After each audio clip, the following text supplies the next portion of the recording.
ওকে। হুম। Sir গতকালকের ক্লাসটাও তো মানে পুরো সময়টা তো রেকর্ড নাই, ক্লাসটা আবার করতে গিয়ে দেখলাম আর কি। পুরো সময়টা রেকর্ড হয়নি? রেকর্ড তো হওয়ার কথা পুরোটা। হুম।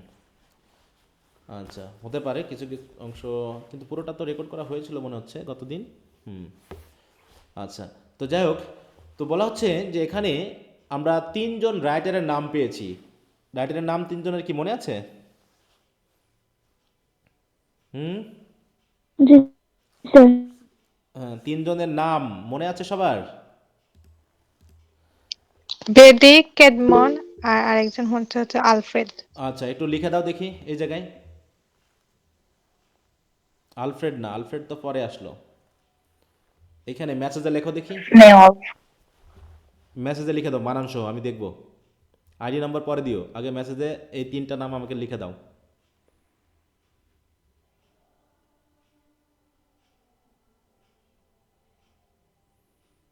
রিচি লিখেছে। আর বাকিরা? বাকিরা কি মনে পড়েনি?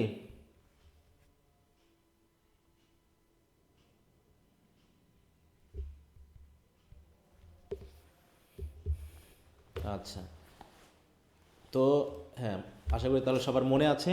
এবং আমি বলেছিলাম আমি নোট করতে দিব এই পুরো এই early mid early English period এবং মিডল ইংলিশ পিরিয়ড মিলে তোমাদের একটা নোট থাকবে ছোট করে। সবাই নিজেরা একটু করবা। অনেকে তোমরা কাজগুলো করছো না, হ্যাঁ কাজগুলো করছো না। আমি তোমাদের খাতাগুলো দেখা শুরু করেছি, খাতা কারো অনেকের দেখা হয়েছে এবং আমি এখনও কন্টিনিউ করছি। যে খাতাগুলো শেষ হওয়ার পরে আমি কিছু কমেন্ট তো তোমাদের সাথে করবই। অনেকে তোমরা কিন্তু টেস্টগুলো দাওনি, অনেকে টেস্ট দাওনি, যারা যারা টেস্ট দিচ্ছ না। এবং এই একটা কাজ দিব, এই কাজ যারা দিবে না তাদেরকে আমি গ্রুপ থেকে আউট করে দিব। কারণ আমার কথা হলো গ্রুপে আমি যুক্ত করেছি অনেককেই, কিন্তু সবাই আসলে কন্টিনিউ করবে না। তো সেই হিসাবে আমি চাইবো যারা অ্যাক্টিভ হবে তাদেরকে রাখতে। ঠিক আছে? স্যার নোট স্যার বলতে কি আপনি বলে দিবেন কোন কোন টপিকে করব হ্যাঁ, আমি ওটা? এখানে বলে দিব যে যে তুমি অ্যাংলো সেকশন পিরিয়ডের কোন কোন মানে পয়েন্ট দিয়ে তুমি নোটটা করবে নিজের মতো করে। ঠিক আছে? তো আমি হয়তো বলে দিব, সেটা পরের ব্যাপার, কিন্তু আপাতত একটু বুঝে নাও আগে যে আমি আসলে এখানে কী আলোচনা করছি, কী কী বিষয় আছে। এখানে কি খুব বেশি বিষয় আলোচনা আছে বলো তো? এই যে আমরা যে অ্যাংলো সেকশন পিরিয়ডটা পড়লাম, এখানে কি খুব বেশি বিষয় আছে?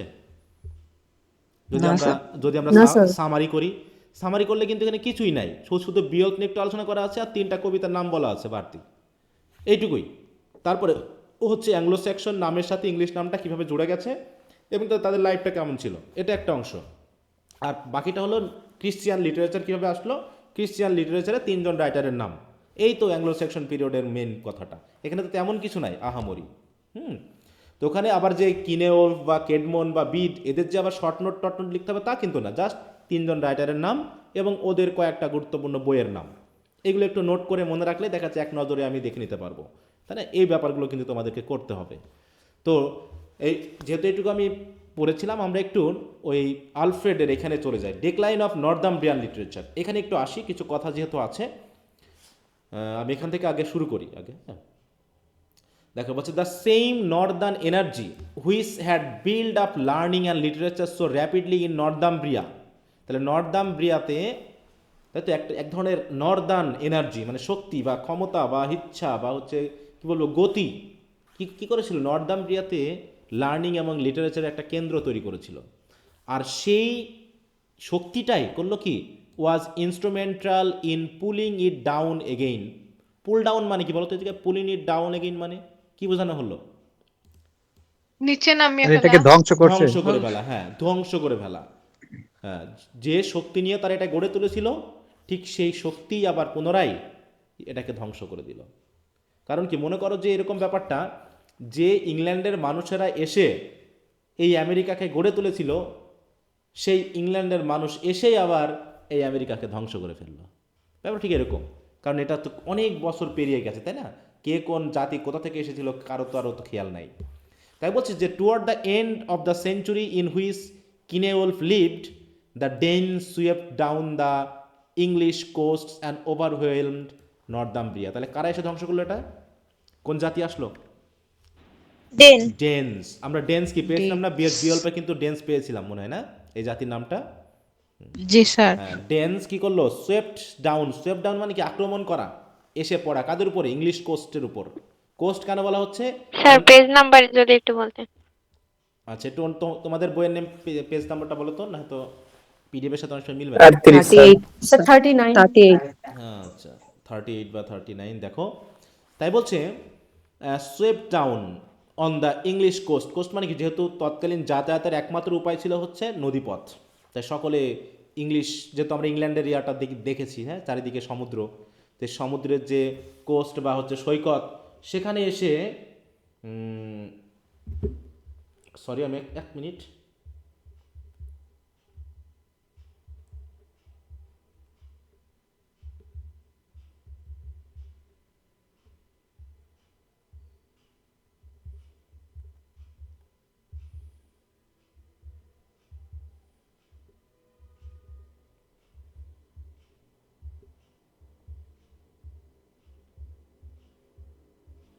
আচ্ছা, তাই বলছে দেখো, মোনাস্টারিজ অ্যান্ড স্কুলস, ওই যে মোনাস্টারিগুলো তৈরি করা হয়েছিল, স্কুলগুলো তৈরি করা হয়েছিল, were destroyed, scholars and teachers like were put to the শোর্ড।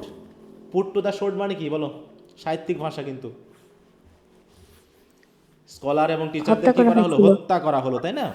And libraries that had been gathered leaf by leaf with the toil of centuries, তাহলে শতাব্দীর পর শতাব্দী ধরে একটার পর একটা পাতা, হ্যাঁ, সংগ্রহ করার মাধ্যমে বা লেখার মাধ্যমে যে লাইব্রেরি গঠিত হয়েছিল, were scattered to the four winds, সেগুলো বাতাসে ছড়িয়ে দেওয়া হলো, মানে চারিদিকে, তাই না, চারিদিকে ছড়িয়ে দেওয়া, মানে লাইব্রেরিগুলোকেও কি করা হলো, ধ্বংস করা হলো।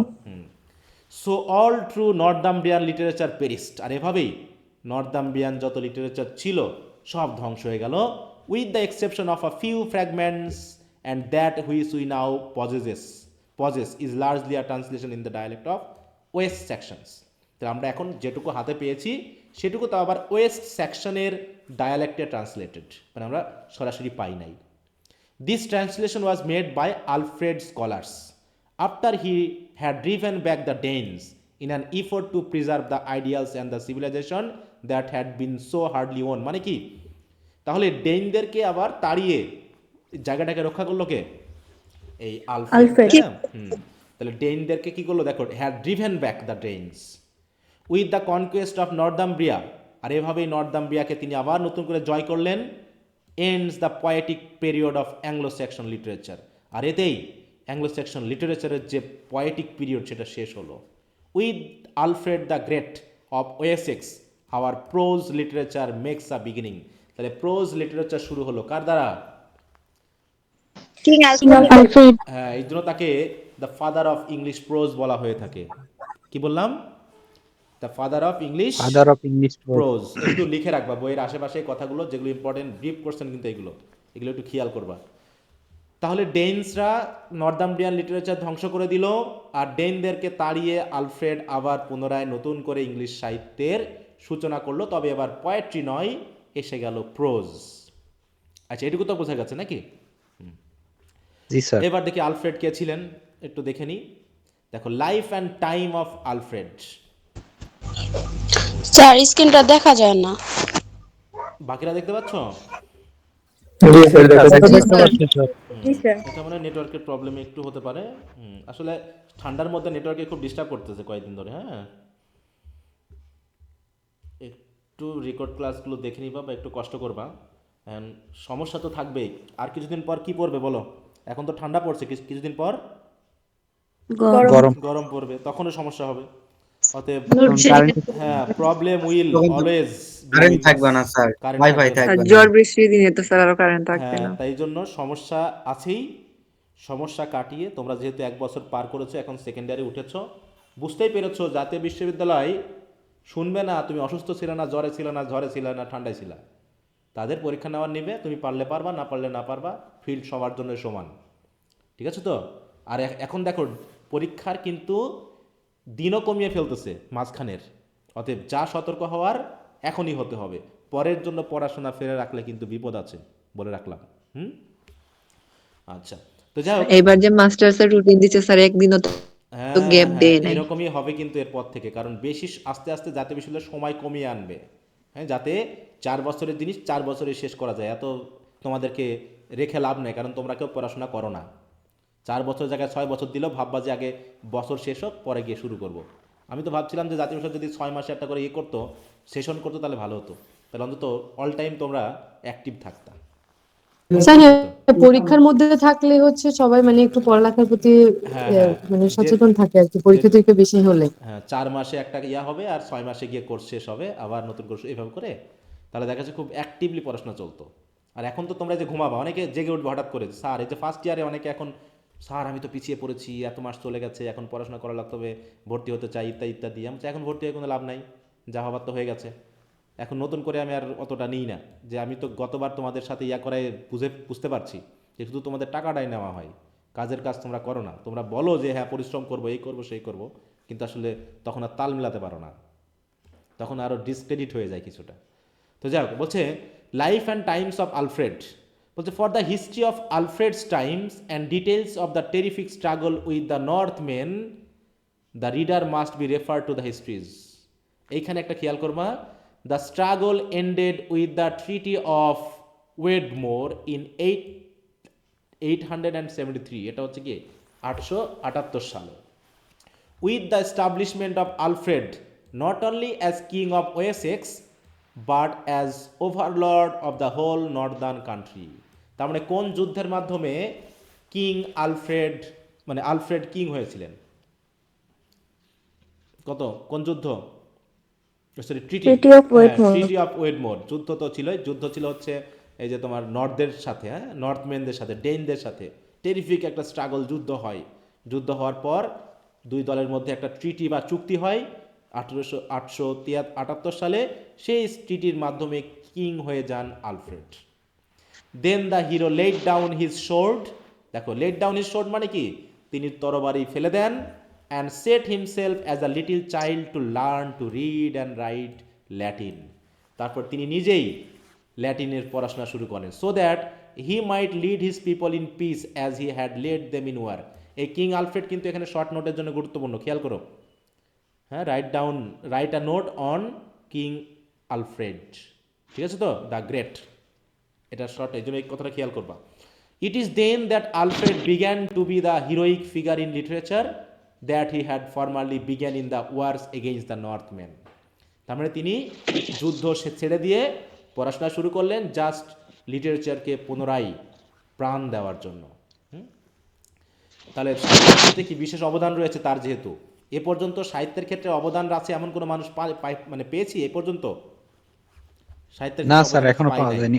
পাই নাই। তার জন্য কিন্তু এই আলফ্রেড দ্য গ্রেটের শর্ট নোটটা কিন্তু গুরুত্বপূর্ণ, কারণ সাহিত্যের ক্ষেত্রে ইনি বিশেষ অবদান রেখেছেন। With the same patience and heroism that he mark the long struggle for freedom, তাহলে স্বাধীনতার জন্য তিনি যে স্ট্রাগল করেছিলেন ঠিক সেই স্ট্রাগল তিনি করলেন কিসের জন্য?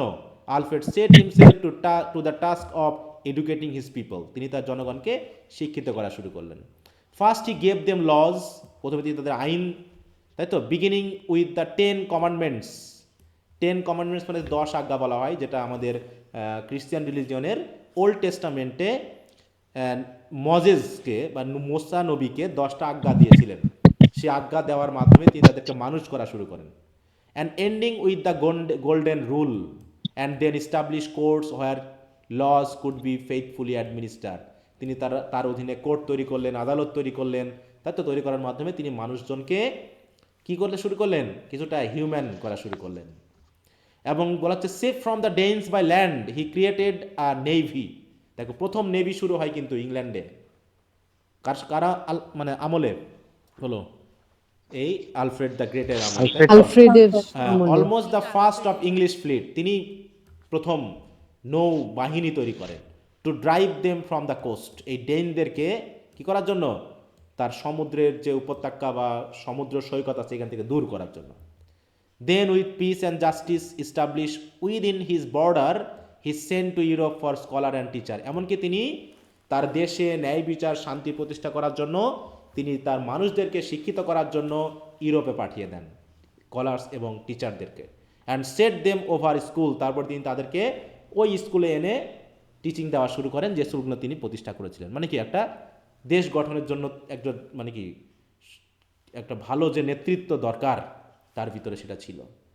হিদার টু, তারপর থেকে, হ্যাঁ বলছে সেই সময়ে all education had been in Latin, তবে সেই সময় শিক্ষা ব্যবস্থা কিসে ছিল? ল্যাটিনে, তাই না? যেমন ভারতীয় উপমহাদেশের প্রথম শিক্ষা ব্যবস্থা ছিল সংস্কৃত। তারপরে যখন পাকিস্তান আমলে আসলাম, মানে সরি ব্রিটিশ আমলে আসলাম, তখন আসলো ইংরেজি। তারপরে পাকিস্তান আমলে আসলাম, তখন তারা চেয়েছিল কি এখানে উর্দুকে প্রতিষ্ঠা করতে। তবে ভারতীয় সময়ে যখন আকবর বাবর এরা ছিল, তখন ছিল হচ্ছে ফরাসি, তাই না? সরি ফার্সি, তাই তো, আরবি, এগুলো ছিল এক সময়। তো ঠিক ওই রকম ইংল্যান্ড ইংলিশম্যান, তারপরেও তাদের শিক্ষা ব্যবস্থা ল্যাটিনেই ছিল, কারণ একমাত্র রোমে সরি আধুনিক মানে সেই সময়ের শিক্ষা ব্যবস্থা শুরু হয়। তো সেখান থেকে নিয়ে এসে তো আর সরাসরি ট্রান্সলেট করা যায় না।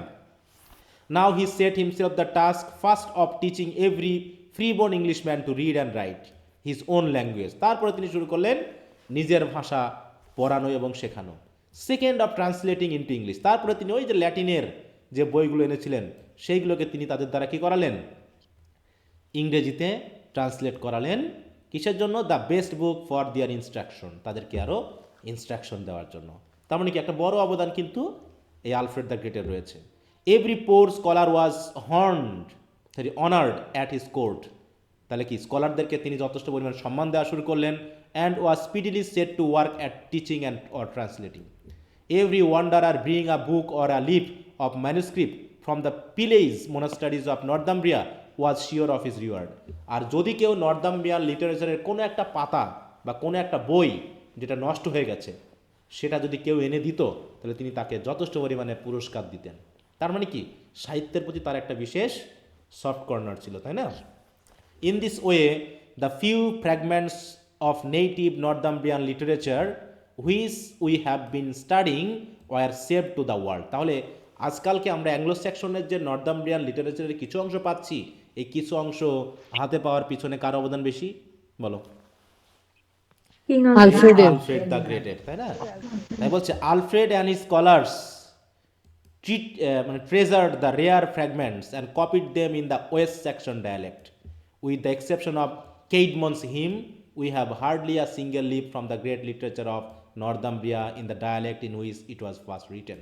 তার মানে একমাত্র কেইডমনের হিম এটা বাদ দিয়ে বাকি আর কোনো কিছুই ঠিক নর্দাম্বিয়ান ডায়ালেক্টে যে লেখা হয়েছিল সেই ডায়ালেক্টে আর পাওয়া যায়নি। সবই পাওয়া গেছে ফ্র্যাগমেন্টস অথবা ট্রান্সলেটেড। এই হচ্ছে বিশেষ অবদান।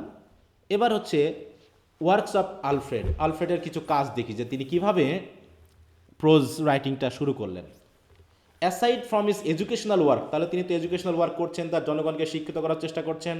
Alfred is known chiefly as a translator, তিনি একজন ট্রান্সলেটার নামেও কিন্তু পরিচিত। After fighting his country's battles and at a time when most men were content with military honour he began to learn Latin. তাহলে যেখানে মানুষ যুদ্ধক্ষেত্র থেকে জয় করে এসে সবাই সম্মানের আশা করে না, মিলিটারি সম্মান নিয়েই সন্তুষ্ট থাকে, সেখানে আলফ্রেড কী করলো? ওইসব মিলিটারি সম্মান টম্মান বাদ দিয়ে তিনি ল্যাটিন পড়া শুরু করলেন। That he might translate the work that would be most helpful to his people. বরং তিনি চাইলেন যে ওই যুদ্ধ দিয়ে দেশকে নয়, বরং শিক্ষা তাই তো জ্ঞান এইগুলো দিয়ে দেশকে গড়ে তুলতে। সুতরাং his important translations are 4 in number. যেমন বলছে Orosius's universal history and geography, এটা একটা বই, the leading work in general history for several centuries. তারপর হচ্ছে Bede's history, the first great historical work written on English soil. তাহলে history বইটা, বিডসের লেখা হিস্ট্রি বইটা কি? ইংলিশ সয়েলে লেখা ফার্স্ট গ্রেট হিস্ট্রিক্যাল ওয়ার্ক, এটা দাগিয়ে রেখো। তারপর যে পোপ গ্রেগরিস শেফার্ডস বুক, এটা একটা ট্রান্সলেট করেন। আর একটা হচ্ছে কি? বোথিয়াস কনসোলেশনস অফ ফিলোসফি। এই 4টা বইকে তিনি কি করেন? ট্রান্সলেট করেন ইংরেজিতে, যাতে তার জনগণ এগুলো থেকে জ্ঞান অর্জন করতে পারে। তবে বলা হচ্ছে most important than any translation is the English or section chronicle. তবে তার সবচেয়ে বড় অবদান হচ্ছে ইংলিশ অর সেকশন ক্রনিকল। তিনি তার নিজের মতো করে হিস্ট্রিটাকে রচনা করেছেন।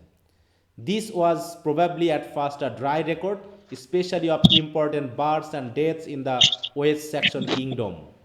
আসলে এই সেকশন ক্রনিকলে ওয়েস্ট সেকশনের যে সকল রাজারা ছিল বা শাসকরা ছিল তাদের জন্ম মৃত্যুতেই আসলে ভরা ছিল।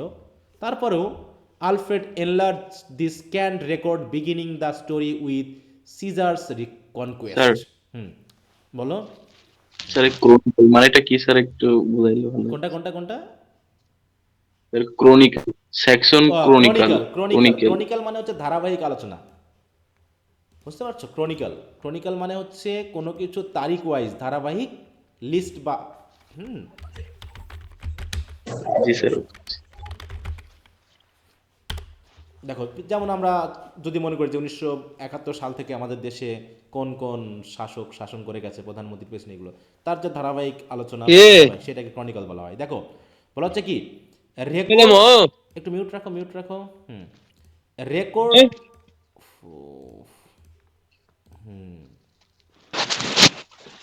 খোলা যাচ্ছে না।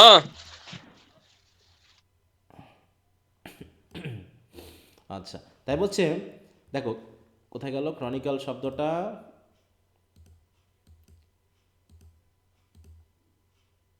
দেখো record a series of events in a factual and detailed way, ধারাবাহিক আলোচনা, a factual written account of important historical events in the order of their occurrence, মানে কাহিনী যেভাবে ঘটেছে তারই ধারাবাহিকতা আলোচনাকে বলা হয় ক্রনিক্যাল।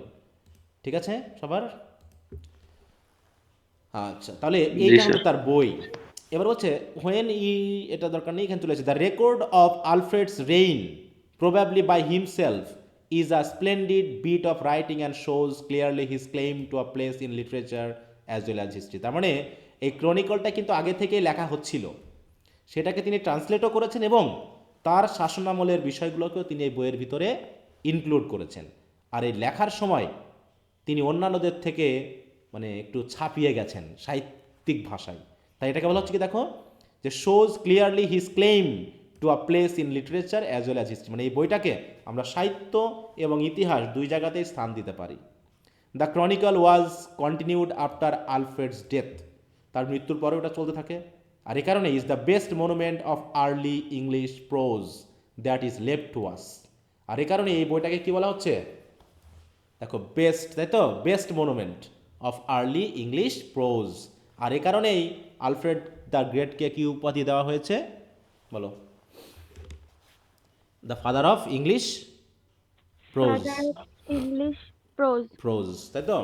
Hair and there stirring songs are included in the narrative like the battle of, মানে বিভিন্ন ন্যারেটিভ আছে, the battle of Maldon, the battle of Nuremberg, হ্যাঁ, the last entry 1991, 75 years before the Norman conquest is the swan song of Anglo-Saxon poetry.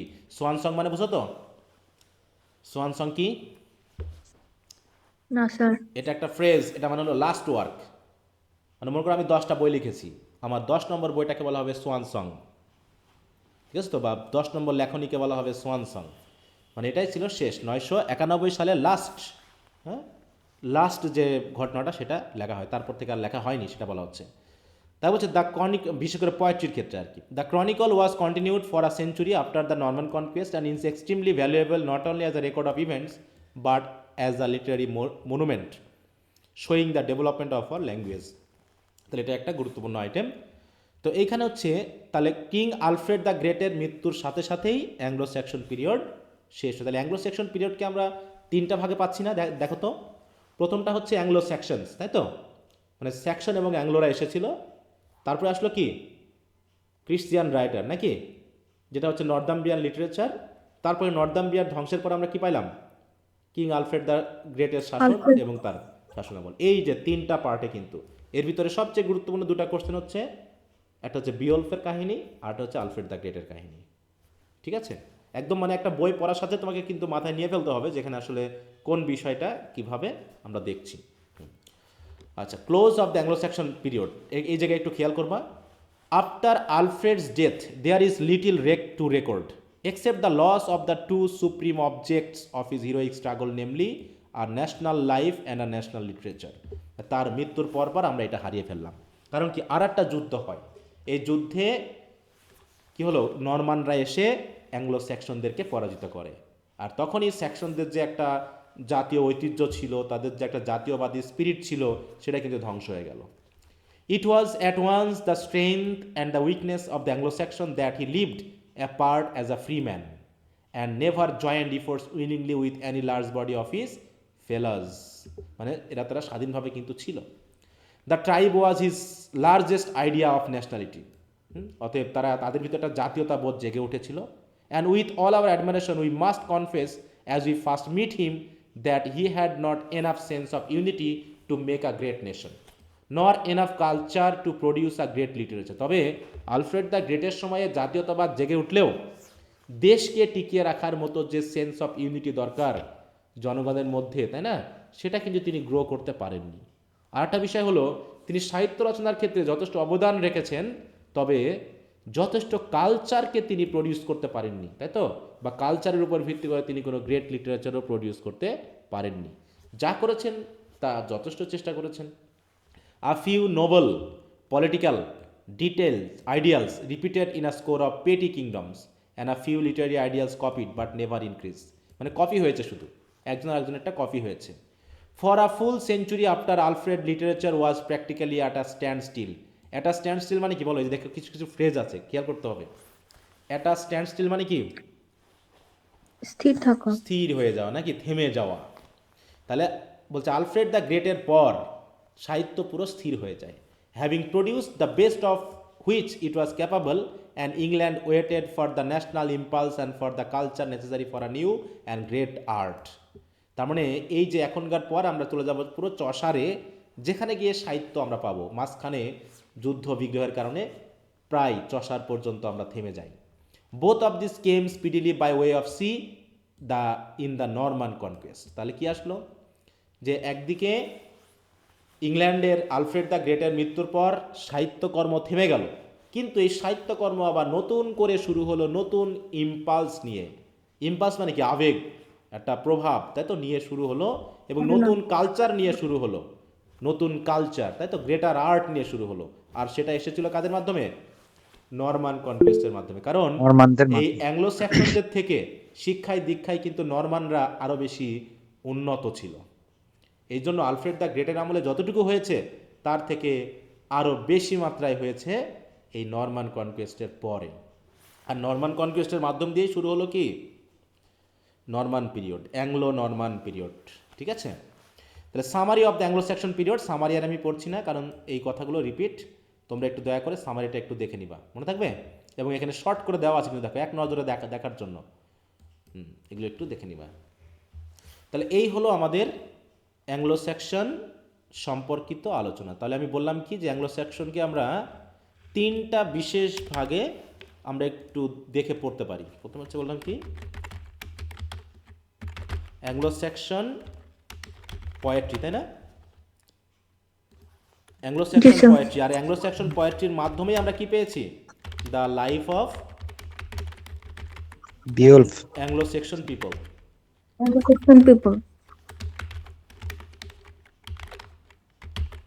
হ্যাঁ, মানে Anglo Saxon poetry, সেটা Beowulf হোক, Widsith হোক, wanderer হোক, তাই না, এগুলোর মাধ্যম দিয়ে আমরা অ্যাংলো স্যাক্সন পিপল কেমন ছিল সেটা জেনেছি। থার্ড হলো ক্রিশ্চিয়ান রাইটার, তাই তো, রাইটার্স ইন নর্দাম্ব্রিয়া, এইখানে, তাই তো। এটা একটা গেল, যেখানে আমরা পেয়েছি তিনজন বেস্ট রাইটারকে, বিড, ক্যাডমন অ্যান্ড কিনেউল, তাই না। তারপরে পেলাম কি আমরা? King Alfred the rain of king Alfred the great. এই হচ্ছে আমাদের তিনটা বিশেষ ভাগ। এইগুলো একটু আবার একটু এভাবে মেজাজে নিয়ে নিবা, সুন্দর করে বুঝে নিবা, এবং তোমাদের যে অন্যান্য বইটই আছে নেট টেট ঘেটে এই বিষয়টাকে তোমরা একটু মাথায় নেওয়ার চেষ্টা করবে। যেহেতু আমরা বেজ হিসাবে ধরেছি উইলিয়াম জে লংয়ের বইটাতে, কিন্তু এখানে যে সব কিছু একদম বেজ করা আছে তা না, কিন্তু এখানে মূল কথাগুলো এইভাবে গুছিয়ে বলা আছে। ঠিক আছে, তাহলে এটা গেল কি আর্লি ইংলিশ পিরিয়ড। কত থেকে কত এজ বলো তো? 450 থেকে 1066। 450 থেকে 1066। 1066। এইটুকু হচ্ছে আমাদের আর্লি ইংলিশ পিরিয়ড। আচ্ছা, এরপর আমরা শুরু করব হচ্ছে মিডিল ইংলিশ। একটা প্রশ্ন ছিল, হ্যাঁ বলো। হুম, ইংলিশ স্যার মিডিয়াম। কালকে নেটে দেখলাম একটা বিষয় যে অ্যাংলো স্যাক্সন পিরিয়ডটা আলোচনা করতে গিয়ে এমনটা বললো যে ব্রিটেনের যে জায়গাটাতে হুম, হুম। সেখানে আগে থেকে ব্রাইটনসরা ছিল, হ্যাঁ, হ্যাঁ, আর আরেকটা ট্রাইব আছে যারা হচ্ছে জার্মান, যেটা আমরা পড়ছি অলরেডি, হ্যাঁ। যে অ্যাঙ্গল স্যাক্সন আর হচ্ছে জুটসরা জুটস, যারা ছিল। হ্যাঁ, হ্যাঁ, জুটস। হুম, আহ, জি স্যার। যেটা আমরা হচ্ছে মানে উইলিয়াম জে লং এর যে বইটা আমরা বর্তমানে পড়ছি সেটাতে কিন্তু সেভাবে ক্লিয়ারলি বলা নাই। তো স্যার এক্ষেত্রে আমরা আসলে মানে ওই জায়গাটা তো আমরা পাচ্ছি না, ব্রাইটনসদের নিয়ে কিন্তু কোনো কথাবার্তা পাচ্ছি না। ওখানে তো অল্প কিন্তু করে যেটা বলা দেখা আছে গেল যে যে ব্রাইটনরা আগে ছিল, ব্রাইটনরা তো আগেই ছিল, ওদের উপরে এসে দেখো প্রথম দিকে কিন্তু এই কথাটুকু আছে। হ্যাঁ, যে ব্রাইটনরা ছিল, পরে জুটরা এসেছে। এখানে তো আর ওইভাবে ইতিহাসটাকে বর্ণনা করা নেই, তাই না? সাহিত্যিক হিস্ট্রির জি জন্য যতটুকু স্যার। ততটুকুই, এখানে ওইভাবে পুরো হিস্ট্রিক্যাল ব্যাকগ্রাউন্ডটা কিন্তু এখানে আলোচনা করার নেই। হুম, এই জন্য বললাম কি যে ও, তোমাদের নেট টেট দেখে একটু ঘেটে আরও বুঝতে হবে, বুঝতে পারছো? হ্যাঁ, জি বা স্যার। অন্যান্য যে বাংলা বইটই আছে এগুলো একটু ঘেটে দেখতে হবে। এইখানে যখন আমরা লাইফের ব্যাপারটা দেখলাম, উম, জি স্যার, ছিল খুব অল্প আর হ্যাঁ কি, অল্প কিছু আছে, হ্যাঁ ওখানে তো দুই অল্প তিন আছে। লাইনে আর কি বলে দেওয়া আছে। হুম, হুম। ওই যে ইংলিশ কিয়াটা কোথা থেকে আসলো ওইখানে একটু বলা হয়েছে, তাই না, হালকা করে। হ্যাঁ, শুরুর দিকে ছিল। হ্যাঁ, এই যে দেখো, এই যে দেখো এখানে একটু খেয়াল করো, এই কথাটা কিন্তু এখানে বলা আছে। Originally the name Anglo Saxon denotes two of the three Germanic tribes Jutes, Angles and Saxons who in the middle of the 5th century left their homes, মানে কি তারা তাদের নিজ দেশ ত্যাগ করে কোথায় আসলো? On the shore of northern sea and the Baltic to conquer, খেয়াল করো, to conquer and colonise distant Britain. তাহলে ব্রিটেন আগের ছিল নিশ্চয়ই, তাই না? কারণ জি তারা নিজ দেশ ত্যাগ করে, মানে জার্মান ত্যাগ করে বা ওই এলাকাটা ত্যাগ করে তারা দূরের একটা দেশ ব্রিটেন সেইটাকে দখল করার জন্য চলে আসলো। আর এই ব্রিটেনে যারা ছিল তারা তো ব্রাইটনস। হ্যাঁ, এইটা। জি স্যার। জি স্যার, বুঝতে পেরেছি। আচ্ছা, তো এরপর আমরা এখন মিডিল ইংলিশ পিরিয়ডে একটু চলে যাব। কোথায় আমি কি পেজ, আচ্ছা,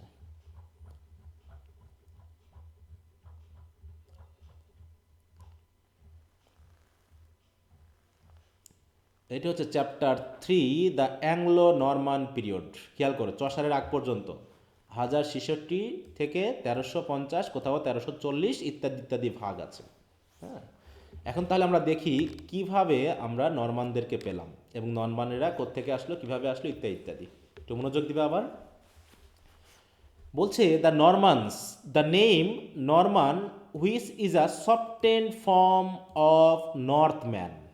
তাহলে নরমান শব্দটা কোত্থেকে আসছে? নর্থম্যান। নর্থম্যান। হ্যাঁ, আমরা জানি অনেক ইংলিশ ওয়ার্ড উচ্চারণ করতে গিয়ে মাঝে মাঝে কিছু কিছু আমরা বাদ দিয়ে ফেলি, তাই না?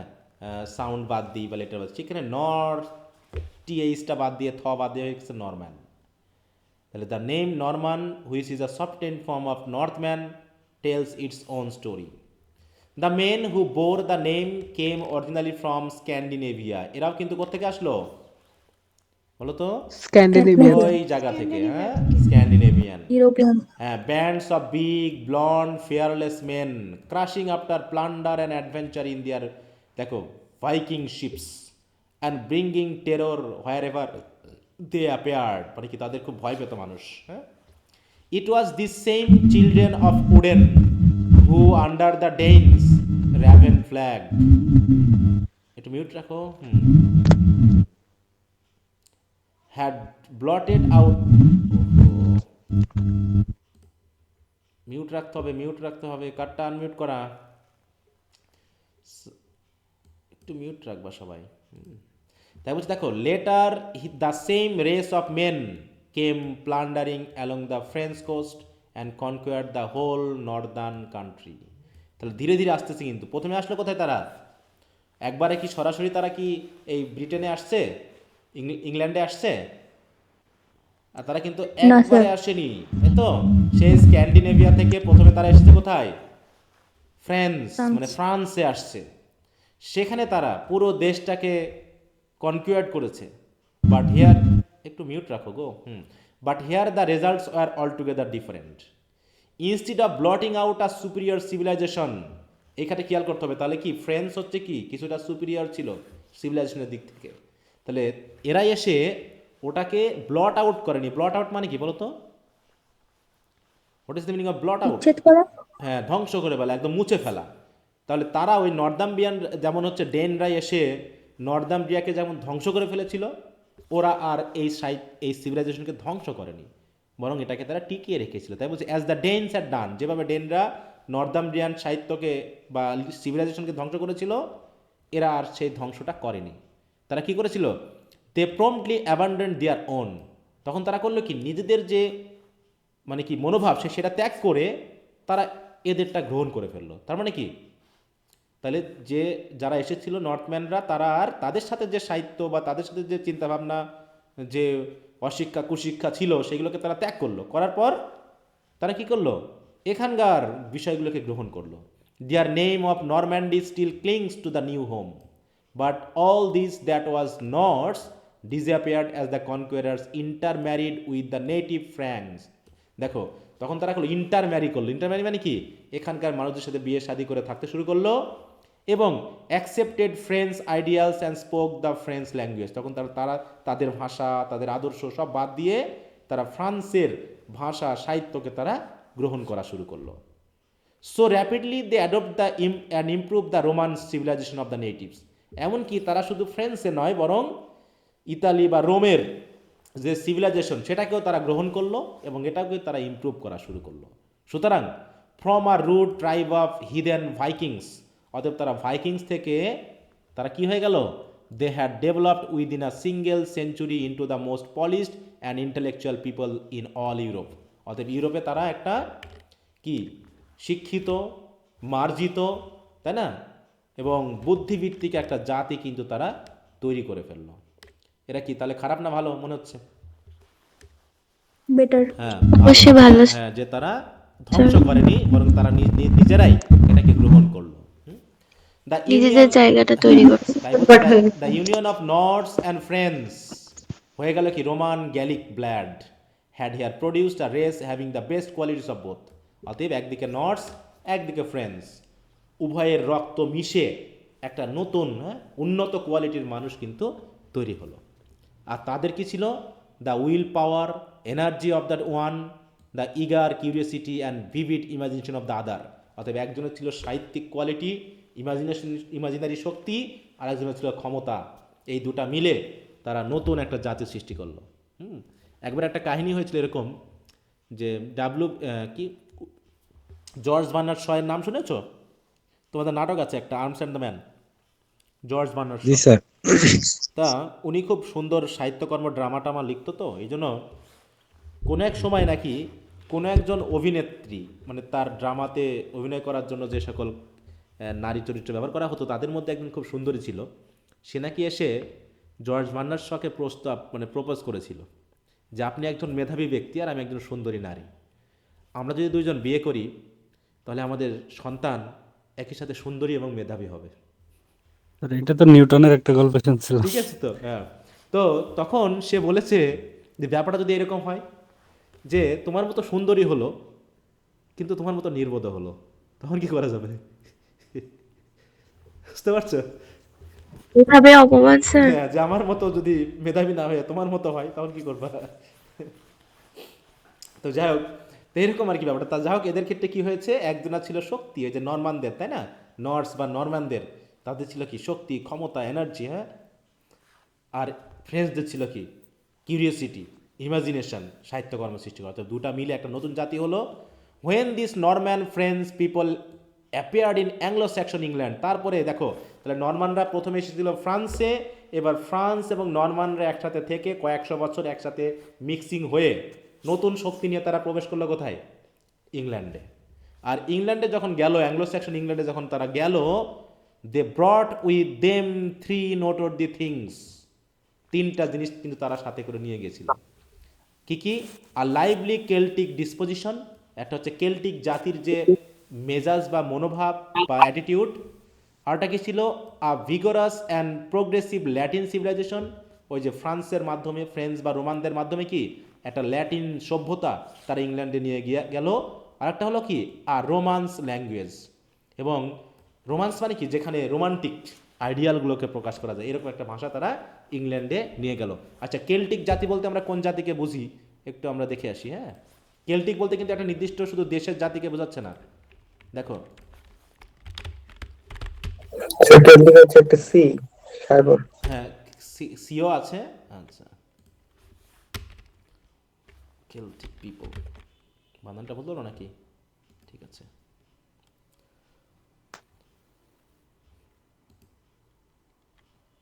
আচ্ছা আমরা একটু ম্যাপে দেখতে পারি।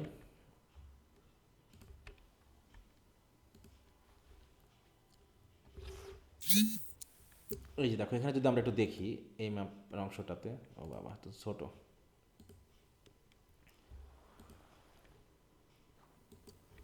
দেখা যাচ্ছে না। এই দেখো, কেল্ট্রিক ওয়ার্ল্ড 400 বিসি, এই জায়গাটুকু একদম ইংল্যান্ড, তাই তো? দেখো এই জায়গায় পুরোটাকে ধরছে, একদম এদিকে রয়েছে ইতালি, তাই তো, রোম, ফ্রান্স, গ্রিস, এই অংশটুকু, স্পেন, পুরোটুকু মিলে এখানে যে ইউরোপিয়ান মেজর অংশটুকুকে, এই যে এই জায়গাটুকু, হ্যাঁ দেখো ফ্রান্স আছে, সাথে সাথে এই যে ব্রিটেন আছে, এই পুরো যেহেতুটা ছড়িয়ে পড়ে আর কি পরবর্তীতে, এই জন্য এটাকে, এই অংশটুকুকে বলা হয় কেল্টিক। এই যে দেখো কেল্টিক, একটু দেখে নিবা তোমরা নেটে, তাহলে সুবিধা হবে আরও ভালো করে। তাহলে সেটাকে তারা ইংল্যান্ডে নিয়ে গিয়ে প্রবেশ করলো। We are to think of the conquerors therefore as they thought and spoke of themselves in the Domesday book and all their contemporary literature not as Normans but as Franci that is Frenchman. তার মানে এই যে Doomsday বুক বলে একটা বই আছে, যে বইয়ে অন্তত তাদের চিন্তা ভাবনা, তাদের আদর্শকে আমরা কিছুটা হলেও জানতে পারি। তো যাই হোক, এখানে জাস্ট আমরা দেখলাম যে কিভাবে অ্যাংলো সেকশন থেকে অ্যাংলো নরমানে আসবে, কিভাবে নরমানরা আসলো। তাহলে নরমানরা কি সরাসরি ইংল্যান্ডে এসেছিল বলো তো? না স্যার। তাহলে তারা প্রথমে কোথায় আসলো? প্রথমে আসলো ফ্রান্সে, ফ্রান্স তারপর রোমান সাহিত্য কর্ম ইত্যাদিকে নিয়ে তারপরে তারা ইংল্যান্ডে প্রবেশ করলো। অতএব ইংল্যান্ড নিশ্চয়ই এখন এই রোমান এবং ফ্রান্সের চেয়ে আরও শক্তিশালী হয়ে যাবে, কারণ ওদের সাথে আবার ওদিকে অ্যাংলোরা আছে, ওখানকার মানুষ যেহেতু যে আলফ্রেড দ্য গ্রেটের পরবর্তীতে, হ্যাঁ, যে মানুষগুলো আছে তাদের সাথে মিশে আর ইংলিশ জাতি হয়ে যাবে কি শক্তিশালী জাতি, যে পরবর্তীতে সবাইকে কি করে, নিজেই আবার দখল করা শুরু করে, শাসন করা শুরু করে। আচ্ছা, এবার সেখানে একটু খেয়াল করবা যে নরমানরা কিভাবে প্রবেশ করলো। সরাসরি কিন্তু নরমানরা যায়নি, যে না হঠাৎ করে ভালো মানুষের মতো নরমানরা ইংল্যান্ডে প্রবেশ করলো, তা কিন্তু নয়। এখানে বলছে দেখো, অ্যাট দ্য বেটল অফ, হ্যাঁ এখানে দেখো যুদ্ধ হয়েছে, দেখো অ্যাট দ্য বেটল অফ হাস্টিংস, হাস্টিংস জায়গার নাম, কত সালে দেখো, এইটা কেন গুরুত্বপূর্ণ বলছে, মানে 1066, এই ইয়ারটা কেন গুরুত্বপূর্ণ? কারণ এই সময় কি হয়েছিল, বেটল অফ হাস্টিং সংগঠিত হয়, তাই তো, হাস্টিং, এবং নরমানরা ইংল্যান্ডকে দখল করে নেয়। এবং এই ক্ষেত্রে কে ছিলেন দেখো নামটা, the power of Harold last of the Saxon kings was broken. তার মানে যখন হাস্টিংয়ের যুদ্ধ হয় তখন আলফ্রেড দ্য গ্রেট গেছে, অনেক রাজা গেছে, শেষ রাজা কে ছিলেন? অ্যাংলো সেকশনদের হ্যারোল্ড, তাই তো। এই যে হ্যারোল্ড হচ্ছে কি লাস্ট কিং, তাই বলছে the power of Harold last of the Saxon kings was broken and William Duke of Normandy became master of England. তাহলে হাস্টিংয়ের যুদ্ধের মাধ্যমে অ্যাংলো সেকশনদের প্রভাব শেষ হয়ে নরম্যানদের প্রভাব শুরু হলো, কার মাধ্যমে? উইলিয়াম এর মাধ্যমে, তিনি এটাকে দখল করে নেন। Of the completion of that stupendous conquest which began at Hastings and which changed the civilization of a whole nation, this is not the place to speak. বলছে এটা নিয়ে কথা না, we simply point out 3 great results of the conquest. এখানে একটু গুরুত্ব দিব আমরা, এখানে 3টা গুরুত্বপূর্ণ ফলাফল এই যুদ্ধের বা জয়ের হয়। প্রথমটা কি? First, notwithstanding Caesar's legions and Augustine's monks, আমাদের কথা কি মনে আছে যে এখানে কিন্তু ক্রিশ্চিয়ান রিলিজিয়ন শুরু হয়েছিল কাদের মাধ্যমে?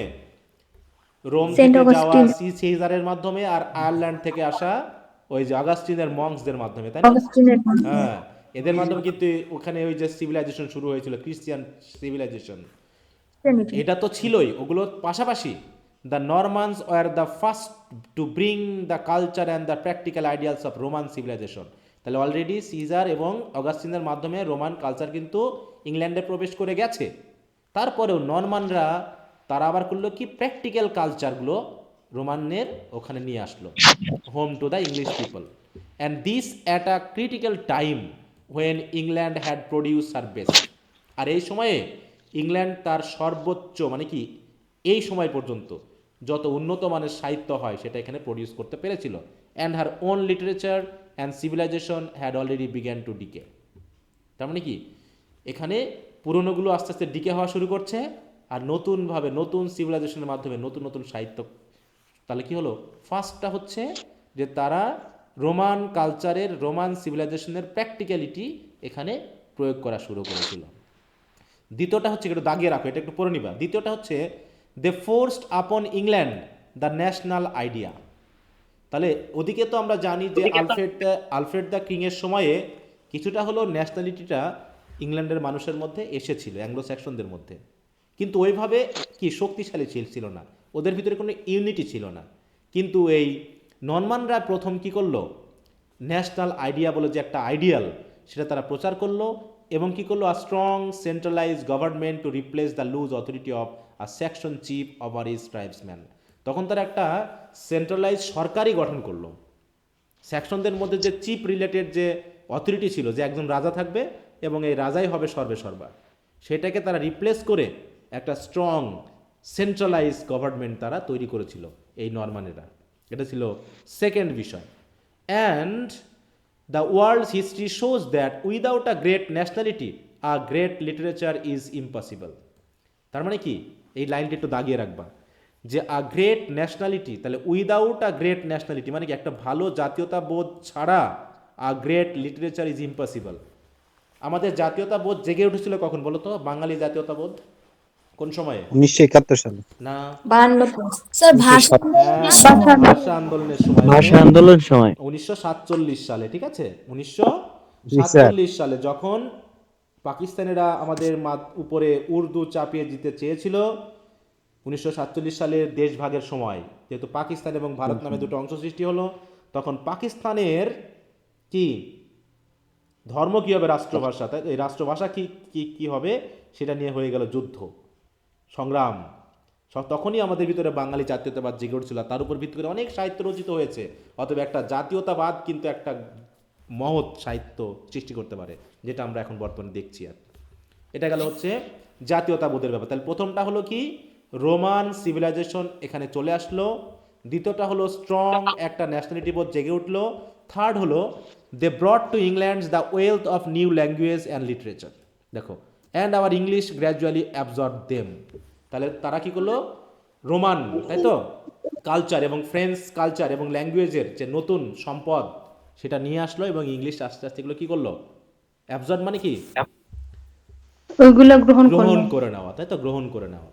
আর এই ফর 3 সেঞ্চুরিজ আফটার হাস্টিংস, তারপরে এই যে হাস্টিং হয়ে যাওয়ার 300 বছর পরে, 3 সেঞ্চুরি মানে কি 300 বছর পরে, মানে 1066 থেকে 1350 বলা হচ্ছে, তাহলে কত বছর, 300 বছর। 300 বছর। French was the language of the upper class. এই 300 বছর ছিল ফ্রেঞ্চ ল্যাঙ্গুয়েজ ছিল উঁচু শ্রেণীর সমাজের ভাষা, যেমন হচ্ছে court, schools and literature. Yet so tenaciously did the common people cling to their own strong speech. কিন্তু তারপরেও কমন পিপলরা কিন্তু তাদের নিজস্ব ভাষায় স্ট্রংলি লেগেছিল। And that in the end English absorb almost the whole body of French words and become the language of the land. আর এভাবেই French word সংগ্রহ করে ইংলিশ হয়ে গেল কি ইংলিশ বা ইংলিশদের ভাষা বা ইংল্যান্ডের ভাষা। It was the welding of Saxon and French into one speech that produced the wealth of our modern English. তাহলে মডার্ন ইংলিশ হতে গেলে স্যাক্সন এবং ফ্রেঞ্চকে কি করা হয়েছে, ওয়েল্ডিং করা হয়েছে। ওয়েল্ড মানে কি একসাথে সংযুক্ত করা, তাই না? এই যে লোহা দিয়ে লোহা ওয়েল্ডিং করে না, দরজা জানালা বানায় লোহা দিয়ে বা রড দিয়ে ওয়েল্ড করা। ওয়েল্ড মানে কি লাগিয়ে দেওয়া। তাহলে স্যাক্সন এবং ফ্রেঞ্চ এই দুটা মিলে ওয়ান স্পিচ হয়ে যায়, আর এই ওয়ান স্পিচ মিলে মডার্ন ইংলিশ হয়ে যায়। তার জন্য দেখবো যে অনেক ফ্রেঞ্চ ওয়ার্ড কিন্তু এই ইংলিশ ভাষাতে আছে। তাহলে ইংলিশ ভাষা কি কমন লো পিপলদের ছিল না ভাষা? দেখো ইংলিশ নিচু শ্রেণীর ভাষা ছিল কিন্তু। হ্যাঁ, আচ্ছা তোমাদের একটা কথা বলি, যদি সম্ভব হয় তোমরা বাংলা শীতল ঘোষের একটা বই পাওয়া যায়, শীতল ঘোষ বা হচ্ছে সৈয়দ আইনাল হক, হ্যাঁ, বা আরও কিছু ইংরেজি সাহিত্যের বাংলা বই পাওয়া যায়। তোমরা দয়া করে একটা বই নিয়ে একটু রিডিং পড়লে ভালো হয়। হ্যাঁ, আমি যেহেতু বাংলাটা পড়তে পারছি না, ঠিক আছে? আচ্ছা, একটু মিউট রাখো। আমি যে কথাগুলো বললাম, আমি যে কথাটা বললাম বুঝতে পারছো কি বললাম? স্যার হ্যাঁ, জি স্যার, ইংরেজি সাহিত্যের ইতিহাস হ্যাঁ, ডক্টর ইংরেজি শীতল ঘোষ। সাহিত্যের ইতিহাস, হ্যাঁ, সৈয়দ আইনাল হক বা হচ্ছে শীতল ঘোষ, ডক্টর শীতল ঘোষ বা অন্যান্য আরও রাইটাররা পাওয়া যায়। যদি শীতল ঘোষের বইটা আছে স্যার। হ্যাঁ, তাহলে ওটা একটু তোমরা নিজ দায়িত্বে, আমি যখন এইজ ভিত্তিক পড়াবো না, ওই আগে আগে ওই এইজের কিছু বিষয় পড়ে নেবা, কারণ এখানে ওই কথাগুলো দেওয়া নাই এই বইটাতে, কিন্তু ওই বইগুলো দেওয়া আছে। বিশেষ করে দেখবে যে কোন কোন ওয়ার্ড এসেছে, কোনটা ইংলিশ ওয়ার্ড, কোনটা স্যার ফ্রেঞ্চ আপনি ওয়ার্ড। একটা নাম বলে দিন তো।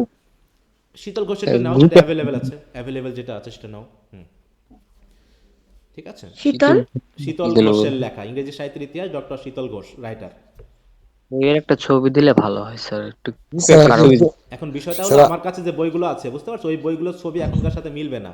এই যেমন গতকাল একটা ছবি চাইলো, আমি দিলাম যে বইটা, তোমাদের সাথে কিন্তু ওই বইয়ের এখন আর ছবির মিল নাই। এই জন্য তোমরা কেউ একজন দিয়ে দিও। তাহলে হুম। দিন পরে আবার মনে থাকবে না আমাদের, হয়তো নাম যারা কিনছে তারা দিলে একটু হ্যাঁ, আর না, আমি তো এটা ইতে দিয়ে দিয়েছি, লিস্টে দেওয়া আছে, দেখবা মনে হয় দেওয়া আছে কিনা একটু দেখবা তো। হুম, ডক্টর সৈয়দ, আচ্ছা সমস্যা নেই, তারপর আমি নামটা দরকার মেসেঞ্জারে লিখে দিব, বা কেউ কারো থাকলে ছবিটা তুলে দিও, তোমরা একটু নিয়ে একটু পড়বা। তাহলে দেখবা এই যে ইংলিশ এবং ফ্রেঞ্চ যে যুক্ত হলো, এই যুক্ত হওয়ার মধ্যে ওয়ার্ডগত পার্থক্য কী, যে কিভাবে বুঝছি যে এই শব্দটা ফ্রেঞ্চ আর এই শব্দটা হচ্ছে তোমার মানে ইংলিশ, তাই তো, বা কমন পিপলদের ভাষা বা ডায়ালেক্ট, এই ব্যাপারগুলোর সাথে কিছুটা কথা আছে, তোমরা একটু পড়লে ভালো হবে। আচ্ছা, স্যার আমি গ্রুপে ওই ছবিটা তাহলে দিবনি। হ্যাঁ, একটু দিয়ে স্যার দিও। গ্রুপে দিয়ে শীতল দিয়েছি অলরেডি ঘোষের। স্যার। আচ্ছা, ঠিক আছে, তাহলে তোমরা একটু নিয়ে নিজ দায়িত্বে আচ্ছা একটু ঠিক পড়ে আছে। নিবা। গল্প তো পড়তে ভালো লাগবে, মানে সাহিত্য বা একদম বোরিং না, কিন্তু ওখানে অনেক কিছু আছে যেগুলো পড়তে তোমার ভালো লাগবে। আচ্ছা, তারপরও এই বইটাতে, স্যার বাংলাটা পড়তে বোরিং লাগে। হ্যাঁ মানে অনেক ইয়ে আছে তো, যদি বোরিং লাগে তাহলে তো কিছু বলার নেই, কিন্তু চেষ্টা করবা পড়ার জন্য, কারণ এইখানে যেটুকু স্যার দেওয়া আছে। ইংলিশটা ভালো লাগতেছে কিন্তু বাংলাটা একটু বেশিই না, লাগে। এমন হবে যে তুমি যখন ইংরেজি পড়তে পড়তে অভ্যস্ত হয়ে যাবে, দেখবে তোমার বাংলা বই পড়তে ভালো লাগছে না, যেটা আমারও হয় মাঝে মাঝে, বাংলা সাহিত্য পড়তে গেলে আর ভালো লাগে না পড়তে, কিন্তু ইংরেজি জি স্যার, পড়তে এটা কিন্তু ভালো সত্যি। লাগে। মানে ২ দিন পরে আমরা ইংরেজি পড়তে পড়তে এখন আর বাংলা কোনো কিছু পড়তে ভালো লাগে না। হ্যাঁ, এরকমটা হয়ে যাবে, বুঝতে পারছো, যে তুমি ইংরেজিতে অটোমেটিক শিখে যাবে। তো ওই জন্য তো বললাম যে ইংরেজি সাহিত্যের স্টুডেন্টদের জন্য free hand writing, English reading আলাদা করে কোচিংয়ে শিখতে হবে, এটা তো ইংলিশকে অপমান করা, বুঝতে পারছো? যদি ইংরেজি স্টুডেন্টদেরকে আলাদা করে ফ্রি হ্যান্ড রাইটিং শিখতে হয়, হ্যাঁ, তাহলে তো অপমান বোধ হবে ইংরেজির। হ্যাঁ, কারণ তোমরা ইংরেজির সাথে আছো, তোমরা বরং অন্যকে শেখাবা, নিজেরা নিজেরা শিখে। আর তুমি যদি যাও যে ইংরেজির কেউ না, কিন্তু তুমি তার কাছে গেছো ইয়া করতে, ফ্রি হ্যান্ড রাইটিং শিখতে, তাহলে অপমানিত হওয়ার কথা না এই জায়গায়, বলো? জি আচ্ছা, স্যার। তো যাই হোক, বলছে naturally such momentous change in a nation were not brought about suddenly. এই পরিবর্তনটা কিন্তু হঠাৎ করে হয়নি, হয়েছে এই দুটা জাতি আসলো আর শর্ট করে মিশে গেল চম্বকের মতো, তা কিন্তু না। এটার জন্য 300-400 বছর কিন্তু একটা বিশেষ সমন্বয় ঘটেছে। তাহলে at first Normans and Saxons lived apart in relation of master and servant. প্রথম দিকে নরমান এবং সেকশনরা মাস্টার সার্ভেন্ট রিলেশনে ছিল।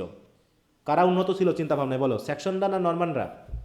নরমান তাহলে নিশ্চয়ই নরমানরা হবে মাস্টার আর সেকশনরা হবে servant, with more or less contempt on one side and hatred at the other. তাহলে একদিকে ঘৃণা, বোধ দিগলো, but in an astonishing short time this two races were drawn powerfully together like two men of different dispositions who are often led into a street far friendship. যে দুই মানসিকতার যদি কখনো আওয়ামী লীগ আর বিএনপি এক হয়ে যায়, এটা কি কখনো হবে? না স্যার। জীবনেও না। যদি কখনো হয়, সম্ভাবনা নেই। হ্যাঁ যদি কখনো হয়, তাহলে যেমনটা হবে ঠিক এখানেও তেমনটা ঘটেছে, যে দুই ডিসপোজিশন, ভিন্ন ভিন্ন মানসিকতার মানুষ যেমন এক হয়ে গেলে যেমনটা হয়, এদের ব্যাপারও তাই হয়ে গেল, যে হঠাৎ করে কি ব্যাপার, কোথায় নরমান আর সেকশন এক হয়ে গেল? By the attraction of opposite qualities each supplying what the other lacks. হ্যাঁ, এটা হচ্ছে যে চুম্বকের বিপরীতমুখী, তাই না? সমমেরুতে চুম্বক কি আকর্ষণ করে না বিকর্ষণ করে? বিকর্ষণ করে। বিকর্ষণ করে, তাই না? তাই এরকম, হ্যাঁ, ওই জন্য বিপরীত মেরুতে অ্যাট্রাকশনের মাধ্যমে তারা হঠাৎ করে এক হয়ে গেছে, কারণ কি একজনের যা ল্যাক আছে আর একজন তা দিতে পারে, এই জন্য ওই দুইজন মিলে এক হয়ে গেছে। The Anglo section chronicle which was continued for a century, ওই যে অ্যাংলো সেকশন ক্রনিকল, তাই তো, আলফ্রেড দ্য কিংয়ের সময় তার আগে থেকে চলে আসছে, সেটা তখনও চলছে, কিন্তু was continued for a century after Hastings finds much to praise in the conquerors On the other hand, the Normans, even before the conquest, had no great love for the French nation. After conquering England, they began to regard it as home.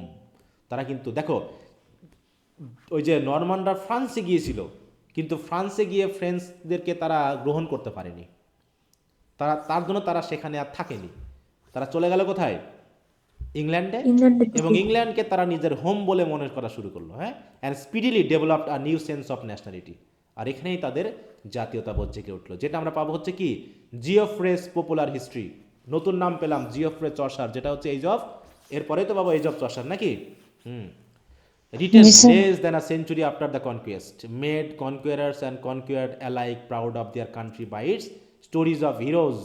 আর এতে কি কি হলো, যে জয় করলো আর যে মানে কি যে মানে জয়ী এবং পরাজিত উভয়ে মিলে গর্বিত হলো যে না, যা হোক সাপে বর হয়ে গেছে না, যে নরমানরা এসে আমাদের ক্ষতি হয়নি, বরং কি কি হয়েছে, উপকারী হয়েছে, যে আমাদের চিন্তাভাবনার উন্নত হয়েছে।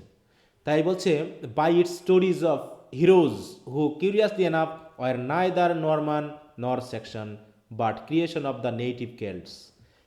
ডাজ লিটারেচার, এভাবে লিটারেচারও where in a battle song আর history often play the chief role in the development of nationality.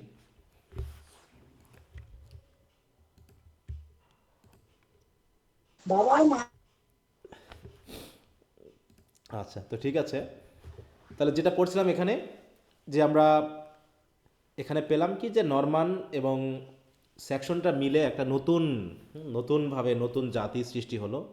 বিশেষ করে নরমানদের আগমনে সেকশনদের জীবনধারা আরও উন্নত হলো। আর এ কারণে দুই দলই স্যার মোটামুটি প্রাউড। আমরা বলো। হুম। যেটা পড়তেছি স্যার, এটা কি ইংল্যান্ডের হিস্টোরি নাকি আমেরিকান হিস্টোরি? এটা বিষয়ে স্যার একটু কনফিউজড আমি। কেন এখানে আমেরিকার কথা একবারও এসেছে? না স্যার, আমরা কি ইংল্যান্ডকে বেস করে পড়তেছি? হ্যাঁ, সেটা ইংল্যান্ড আসলে তো ইংলিশকে বেস করে, আমরা তো কেন্দ্রে ইংলিশে আছি নাকি এখনো? ইংলিশের বাইরে গেছি? না স্যার। না। হ্যাঁ, শুধুমাত্র বাইরে থেকে যারা আসতেছে, এসে যখন ইংল্যান্ডে ঢুকতেছে তার আগে পিছিয়ে একটু মানে ব্যাকগ্রাউন্ডে আমরা ইতিহাসটা দেখে নিচ্ছি, যে যেমন নরমানরা কীভাবে আসলো, যেমন ওই যে জুট অ্যাংলো স্যাকশন ওরা যা আসলো, ওরা কোথায় আসলো? ব্রিটেনে আসলো, তখন ব্রাইটনরা ছিল, ওটাকে কেন্দ্র করে কথা বলা হয়েছে। এরপর আবার অ্যাংলো স্যাকশনরা থাকতে থাকতে আবার ডেনরা আসলো, তারপরে কিং আলফ্রেড আবার এটাকে দখল করে নিল, মানে ওদেরকে পরাজিত করে সে রাজ্য শাসন করলো। তারপরে আবার নরমানরা আসলো। আমরা তো ইংল্যান্ডেই বেস করে আছি এখনও। হ্যাঁ, আমেরিকার কথা তো আসবেই না, আমেরিকার কথা আসবে সে 1900 সালের পরের ঘটনা আরও। হ্যাঁ, কারণ আমেরিকা রাষ্ট্র হিসাবে মেনলি শক্তি অর্জন করলো এবং মোটামুটি সম্মুখে আসলো তো দ্বিতীয় বিশ্বযুদ্ধের পরে। প্রথম বিশ্বযুদ্ধের আগ পর্যন্ত ছিল হচ্ছে ফ্রান্স এবং ইংল্যান্ড ছিল শক্তিশালী। ইংল্যান্ডের পতনটাই তো হলো দ্বিতীয় বিশ্বযুদ্ধে, তাই না? ইতিহাস কি ছিল কারো? বলো। ইতিহাস ছিল না নাকি তোমাদের এইচএসসিতে? না স্যার। ইতিহাস পড়তে হতো, ইতিহাস পড়লে তোমার একটু ওই যে চাকরির ক্ষেত্রে কাজে লাগতো, বুঝতে পারছো? স্যার আমাদের ছিল। সায়েন্সের সাবজেক্ট সব। হ্যাঁ, সায়েন্স দেখো দুটা সাবজেক্ট ভালো। আমি কমার্স স্টুডেন্ট, তো এই জন্য আমি ক্ষতিটা জানি। যারা কমার্সে পড়েছে তাদের এইচএসসি এবং এইচএসসি এমনকি অনার্স যদি কমার্স পড়ে, কমার্সের অনেক ক্ষতি। কারণ কি, এই যে আমি যে এত বছর পড়াশোনা করলাম চাকরির জন্য, 4 বছর এসএসসি এবং এইচএসসি যা পড়েছি তার কোনো কিছু হেল্প পাইনি আমি, বুঝতে পারছি। বরং ওই জন্য বলি যে আর্টসে পড়লে ভালো হতো, যে আমি ইতিহাসটা জানতাম অন্তত। স্যার আপনি কি কমার্স থেকে? হ্যাঁ, আমি কমার্স থেকে, এই জন্য তো বলছি যে ভাগ্য ভালো ইংরেজিটা নিয়ে পড়েছিলাম, তাই না চাকরির জগতে গিয়ে আরো বিপদে পড়ে যেতাম আমি। হ্যাঁ, ওই জন্য যারা সায়েন্স, সায়েন্স এদিকে সায়েন্স এবং হচ্ছে যাদের ইংলিশ, তাদের জন্য এই জায়গাটা খুব সুন্দর হয়ে যায় আর কি। কিন্তু স্যার সায়েন্স থেকে ইংলিশের মানে মুখস্থর বিষয়টা একটু কঠিন হয়ে যায়, কারণ সায়েন্সে তো সেভাবে মুখস্থ কিছু ছিল না, কিন্তু ইংলিশে অনেকটাই ইংলিশে মুখস্থ মুখস্থ করার করতে কিছু নাই, হয়। তুমি ভুল বুঝতেছো। ইংরেজিতেই বরং মুখস্থ করার কিছু নাই। আমাদের সমস্যাটা কিন্তু হয়ে ওই গেছে যে যে মেমোরাইজিং কিছু পার্ট তো থাকেই। মেমোরাইজিং এর কিন্তু কোনো, রিলেট করার ব্যাপারে হ্যাঁ কিন্তু সায়েন্সের আগায় থাকে। হ্যাঁ, বললাম কি মেমোরাইজেশনের কোনো কিছুই নাই এখানে, বোঝার কিছু আছে, কিন্তু আমরা আসলে রংলি এটাকে উপস্থাপন করি যে মেমোরি করতে হয়। কারণ কি, আমাদের ভাষাগত দক্ষতাটা যে কম। এই যে আমরা যা স্যার পড়ছি, যদি নিজে লিখতে কারণ পারে সায়েন্স বুঝলেই তো যখন হয়ে যায়। পড়া হয়ে যায়। হতো তখন তো ইংলিশ সাবজেক্টকে অত গুরুত্ব দেওয়া হয়নি, কারণ ফিজিক্স, কেমিস্ট্রি, ম্যাথ এগুলো নিয়েই সময় চলে গেছে। তারপরেও ইংলিশে ইংরেজি তো তো, সেভাবে গুরুত্ব তারপরে দেওয়া তো হয়নি। সায়েন্সের ছেলে মেয়ে ইংরেজি ভালো পড়ে, আর্টসেরটা পারে না তো, কারণ আর্টসের ছেলে মেয়ে তো জি পড়াশোনাই করে স্যার। না। আর্টসটা বলে যে ওদের সময় আর বেশি এই আমাদের যে, তো এইচএসসির সময় আরো একটা অসুবিধা হয়ে গেছে যে আমাদের ইংলিশ এক্সামই হয়নি। হ্যাঁ হ্যাঁ হ্যাঁ, ওইখানেই ঝামেলা হয়েছে যে কিছু পড়া তোমাদের গ্যাপ পড়ে গেছে। হ্যাঁ, তো যাই হোক, তারপরে এখানে আমরা আসলাম। আচ্ছা, তাহলে এখানে আমরা চলে আসছি কি, once the mutual distrust was overcome the two race gradually united and out of this union of Saxon and Normans came the new English life and literature. সেটা হলো অ্যাংলো নরমান পিরিয়ড, তাই না? এখন আমরা পাবো লিটারি আইডিয়ালস অফ দ্য নরমানস। আমরা early এবং middle English period শেষ করে একবারে কোশ্চেন আনসার টানসার করে এটাকে আমরা এইভাবে শেষ করবো এডিপাসের মতো। আমি একটু বিষয় একটু রেডি করতেছি তোমাদের, আমি কিছু বিষয় পিছিয়ে গেছি কয়েক সপ্তাহ, 2 সপ্তাহ একটু কাজ না করতে পারার কারণে। তোমাদের ওই যে উইলিয়াম ব্লেকের কিছু বাদ আছে, তাই না? ব্রিফ কোশ্চেন, শর্ট কোশ্চেন, এগুলো কি তোমাদের দেওয়া হয়েছিল? আনসার না, এমনি স্যার কোশ্চেনগুলো কোয়েশ্চেন দিছেন, স্যার কোশ্চেন আনসার দিছো? দেন নাই, আচ্ছা, কোয়েশ্চেন দিছেন শুধু। আনসারগুলো আমি একটু রিভাইজ করতেছি, আবার আমি দিয়ে দিব 2-1 দিনের মধ্যে, যাতে ওইরকম ইডিপাসের মতো আমরা একটা টেস্ট নিয়ে ওটাকে কমপ্লিট করতে পারি। আর দয়া করে তোমরা একটু সিরিয়াস হয়ে প্রথম থেকে, হ্যাঁ? সাবজেক্টের কথা বলছেন, ইস হিস্ট্রি না রোমান্টিক পোয়েট্রি? আমি রোমান্টিক পোয়েট্রির কথা বলছি, উইলিয়াম ব্লেকের। ওটাতে তো পড়ানো হয়ে গেছে, ওর কোশ্চেনগুলো দেওয়া হয়নি এখনো। হ্যাঁ, আচ্ছা। The change in the life of the conquerors from Norseman to Normans and from Vikings to Frenchman is shown most clearly in the literature which they brought with them to England. The old Norse strength and grandeur, the magnificent sagas telling of the tragic struggle of men and gods, which still stir us profoundly. এটা তো basic কথা বলা হয়েছে, এসব কথা না গিয়ে আমরা একটু আগিয়ে যাই। আচ্ছা, আগিয়ে গেলেও হবে না, একটু ধারাবাহিকতা আসতে হবে এখানে। বলছে, in their place is a bright varied talkative literature which runs to endless verses which makes the wonderful romance out of every subject it touches. মানে কি, সেই সময় থেকে মেনলি শুরু হলো যে মোটামুটি ওয়ান্ডারফুল লিটারেচার লেখা।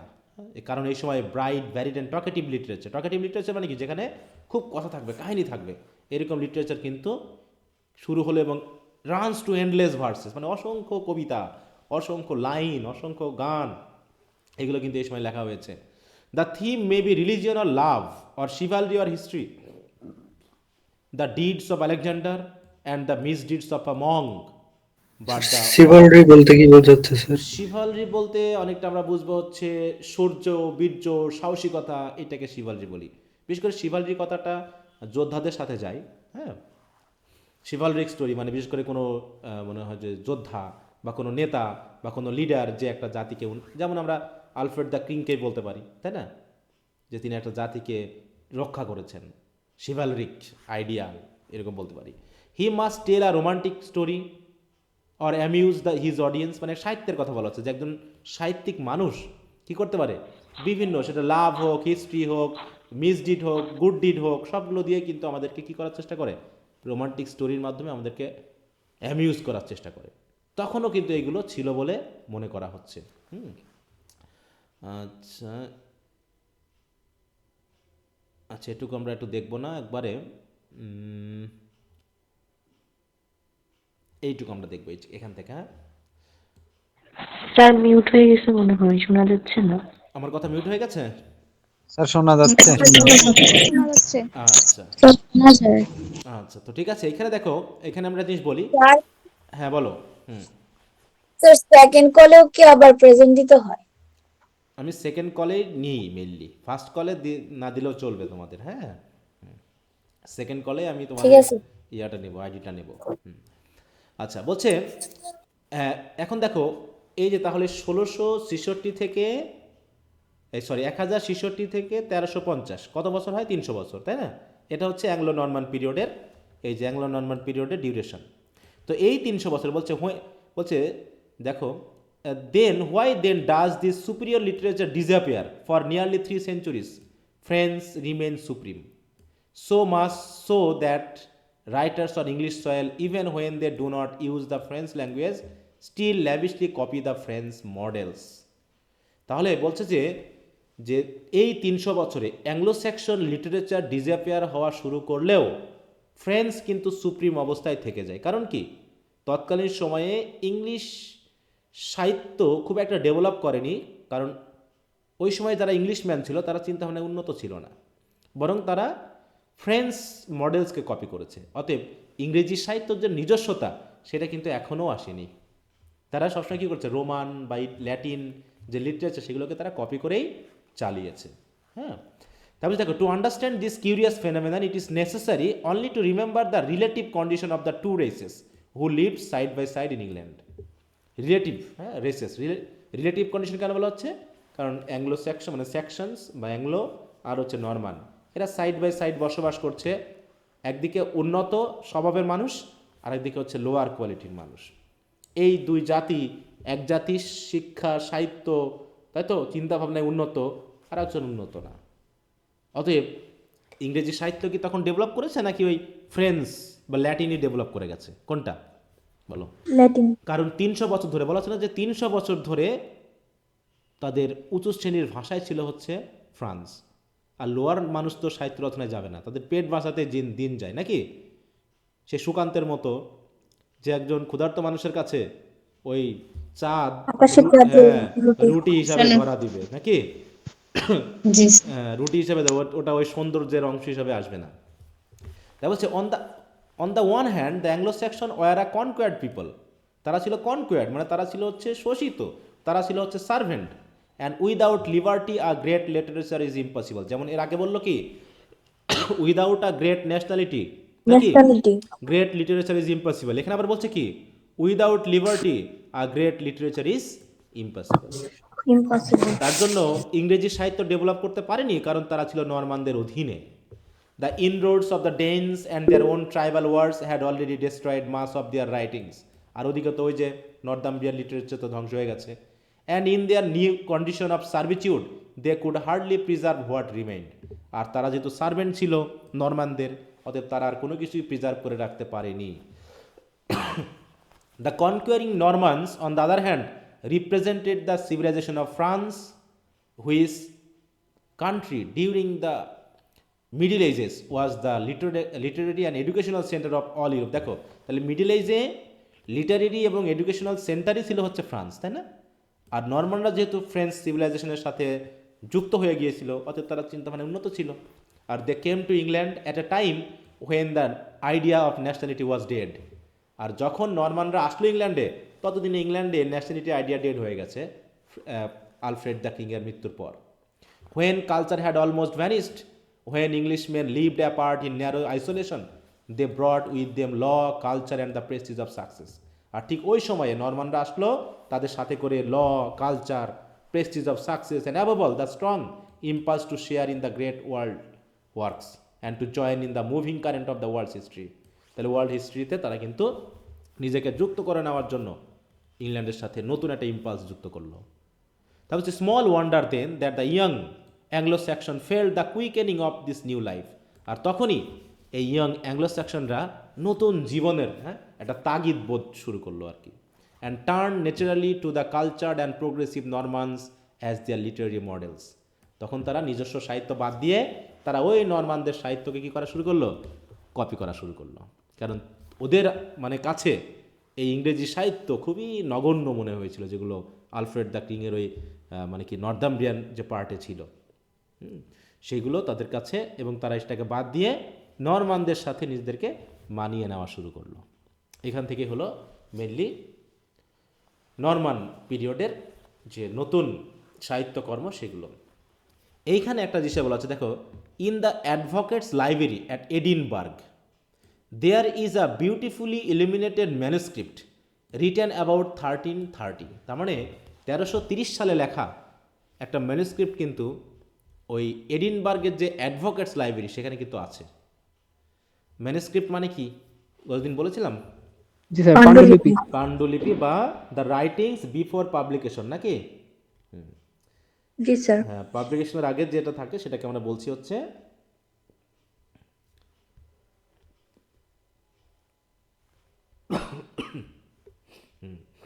তো যাই হোক, তাই বলছে which gives an excellent picture of the literature of the Norman period. আর এখান থেকেই মেনলি তৎকালীন সময়ের সাহিত্যকর্মগুলো কী ছিল সেটা পাওয়া যায়। এখানে একটু মনোযোগ দিবা, কারণ আমরা যেহেতু বইয়ের ধারাবাহিকতা অনুসারে পড়ছি, আশা করি আমরা ফ্লোটা ধরতে পারবো। হ্যাঁ, কারণ যত এগিয়ে যাবা তত কিন্তু ওই পূর্বের ফ্লোগুলোর কথা কিন্তু বারবার আসবে। আর যদি পূর্বের ওই ফ্লো বা কারেন্ট বা স্ট্রিমগুলো যদি আমি না ধরতে পারি তাহলে কিন্তু ওই জায়গায় আমি বুঝতে পারবো না যে কোথা থেকে কী পরিবর্তনগুলো হচ্ছে। আমাদের দেখো অ্যাংলো স্যাকশন থেকে এই পর্যন্ত যে আসলাম, পরিবর্তনের ব্যাপারটা কি আমাদের কাছে ক্লিয়ার হয়েছে কিনা কিছুটা হলেও, যে অন্তত জি স্যার। ছোট কথায় আমি গল্প দিয়ে বুঝতে পারবো যে পরিবর্তনটা কার কাছ থেকে কিভাবে এসেছে। যেটা তুমি যদি এই বইগুলো এইভাবে না পড়ো তাহলে তোমার কাছে কিন্তু এলোমেলো লাগবে, তুমি হঠাৎ করে ধরতে পারবে না। এবং এখান থেকে আসা ব্রিফ কোশ্চেনগুলো আশা করি তোমার কাছে একদম সহজ মনে হবে, কারণ আমরা একটু ডিপে পড়ছি আর প্রশ্নগুলো আসে কিন্তু খুবই সারফেস লেভেলের। হ্যাঁ, কোশ্চেনগুলো স্যার পড়া শেষের দিকে একটু সিকোয়েন্সলি একটু বলে দেন না, এটা তো কোনটা থেকে আছেই, এটা তো কোনটা থাকবে। আসছে। ওই যে আমরা যখন শেষ হয়ে যাবে না আর্লিয়ার মিডল ইংলিশ পিরিয়ড, যখন আমি নিজে নোট দিব বা একটা সামারাইজেশন করে দিব, তখন দেখবা যে পুরো ব্যাপারটা তোমাদের মাথায় চলে আসবে। হ্যাঁ, কারণ প্রথম রিডিংয়ে আমরা পথ ধরতে পারি, এমন হয় না যে একটা যখন নতুন পথে যাও পথটা কিন্তু অনেক দূর মনে হয়, কিন্তু তুমি ওই পথে ফিরে আসো দেখবা যে মনে ও বাবা অল্পই তো ছিল রাস্তা, এরকম মনে হয় না? হ্যাঁ, জি জি স্যার, স্যার। যাওয়ার সময় এটা অনেক মনে সময় লাগে, আসার সময় কম অল্প সময়ে সময়ে হয়ে চলে যায়, আসে। চলে আসতে এই ঠিক ব্যাপারটা ঠিক এরকম। যখন তুমি ফার্স্ট রিডিংয়ে যাচ্ছ না তখন মনে হচ্ছে ওরে বাবা স্যার কী পড়াচ্ছে এত বড় ওর কিছু, তুমি আবার একটু পড়া শেষ করে আবার তুমি পেজ ঘাটো দেখলো ও বাবা এ তো অল্পই ছিল, স্যার শুধু বাজে কথা বলে সময় নষ্ট করাইছে, এরকমটা মনে হবে। আচ্ছা, কিন্তু কথার অনেক দরকার আছে, এই যে কথাগুলো বলার কারণে বিষয়গুলো কি হচ্ছে একটু সেন্সে আসবে। তাহলে which gives an excellent picture, হ্যাঁ কোনটা, এই যে ম্যানুস্ক্রিপ্টটা, us an excellent picture of the literature of the Norman period. In examining it, we are to remember that literature was in the hands of clergy and nobles. কিন্তু আমাদের মাথায় রাখতে হবে সাহিত্য কিন্তু এখনও কমন পিপলদের কাছে আসেনি, বরং প্রথমে কারা ছিল, সাহিত্য মেনলি ক্রিশ্চিয়ান লিটারেচার শুরু হয়েছে কাদের হাত দিয়ে, ওই ধর্মপ্রচারক সেন্ট বা ক্লার্জিম্যানের হাত দিয়ে, তাই না? হ্যাঁ, এবং তার সাথে আরও কিছু সম্ভ্রান্ত পরিবারের বা নোবেল পরিবারের কিছু মানুষের কাছে যারা শিক্ষা দীক্ষায় একটু উন্নত ছিল। That the common people could not read, কারণ ওই সময় কমন পিপল পড়তে পারতো না, had only a few songs and ব্যালাডস for their literary portion, মানে মৌখিক কিছু গান বা হচ্ছে কিছু গীতি কবিতা ছিল। We are to remember also that parchments were scarce. Parchment মানে জানো তো কি জিনিস? না স্যার। আগের মানুষ কিসে লিখতো, কাগজে না চামড়ার উপরে? চামড়ার উপরে। না, বাকলে, গাছের বাকলে গাছের লিখতো। বাকল বা হচ্ছে পশুর চামড়ার উপরে লিখতো, সেটাকে পার্সমেন্ট বলা হয়। এরকম, এই যে দেখতে পাচ্ছ এইটাকে হ্যাঁ স্যার, হ্যাঁ, এই টাইপের। পশুর চামড়া টামড়া দিয়ে তৈরি করতো। তাহলে এগুলো কি এত আমরা যেমন এখন পেজ পাচ্ছি, অহরহ পেজ পাচ্ছি, তখন কি এরকম লিখিত বস্তু কি খুব সহজে পাওয়া যেত? No sir. নো যেহেতু স্যার। পাওয়া যেত না তাহলে সবার কাছে অ্যাভেলেবেল ছিল না, অতএব লেখারও তো সুযোগ কম ছিল। তাই বলছে আমাদের খেয়াল করতে হবে যে তখন আমরা কেন এই সাহিত্যকর্মগুলো পাইনি এত দ্রুত, এত স্প্রেড করেনি কেন? কারণ parchment were scarce and very expensive, that a single manuscript often contained all the reading matter of a castle or a village. বলছে যে যদি আমরা একটা সাহিত্যকর্ম লিখতে যাই তাহলে সেখানে এই একটা ম্যানুস্ক্রিপ্টে এত বেশি পার্সমেন্টের প্রয়োজন হতো, দেখো all the reading matter of a castle or a village, মানে একটা ভিলেজ অথবা একটা ক্যাসলের মানে ভরে যাবে এরকম আর কি বিষয়টা। Hence this old manuscript is suggestive as a modern library. It contains over 40 distinct works. এখানে প্রায় 40টা আলাদা আলাদা পয়েম বা মানে লেখা ছিল আর কি। The great bulk of them being romances, আর অধিকাংশ ছিল হচ্ছে romance. There are metrical or verse romance of French and Celtic and English heroes like Roland, Arthur, Tristram and Bevis of Hampton. এই সকল হিরোদের মেনলি কাহিনী। রোমান্স মানে বুঝো তো, রোমান্স কি জিনিস? রোমান্স ভালোবাসা। যেখানে না, শুধু রোমান্স বলতে আমরা ভালোবাসা বুঝবো না। রোমান্স মানেই হচ্ছে যেখানে বাংলা সিনেমা হবে, মনে করো বাংলা সিনেমা, একই সাথে হিরো একই সাথে জিরো। হিরো কার কাছে গিয়ে জিরো বলো? নায়িকার কাছে। নায়িকার বাবা নায়িকার কাছে। নায়িকার কাছে গিয়ে জিরো, তাই না? হিরো মারামারি করলো আর এসে বিড়াল হয়ে গেল নায়িকার কাছে এসে। এটা হচ্ছে রোমান্স, যেখানে হিরো থাকবে, হিরোইজম থাকবে, যুদ্ধ থাকবে এবং জয় থাকবে, সাথে সাথে হিরোর একটা হিরোইনও থাকবে, যেখানে দ্যাটস কল সিম্পিং। ঠিক আছে তো? হ্যাঁ, তো এই আমাদের যে সিনেমাগুলো সব হচ্ছে এই রোমান্স। তখন ছিল মেট্রিক্যাল রোমান্স, কেন বলা হচ্ছে? কারণ তখন তার নভেলের মতো এইভাবে হতো না, তখন ভার্সের মাধ্যমে লেখা হতো। এই জন্য বলছে মেট্রিক্যাল, মানে মিটার দিয়ে মেপে মেপে কাব্য কাহিনী করে এই কাহিনীগুলোকে জনগণের কাছে শোনানো হতো।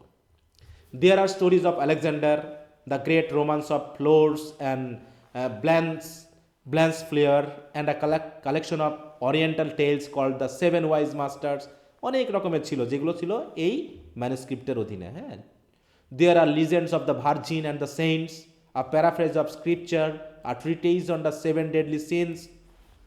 সেভেন ডেডলি সিনস বুঝো কি জিনিস? ওই যে 7 জনের ইয়ে নাকি স্যার? সেভেন ডেডলি সিন মানে হচ্ছে, দেখো বাইবেলে 7টা পাপের কথা বলা আছে, সেইগুলোকে আবার পার্সনিফিকেশন করে গল্প কাহিনীও আছে। তাই বলছে সেভেন ডেডলি সিনস। দেখো কি কি আমি একটু দেখি। এই যেখানে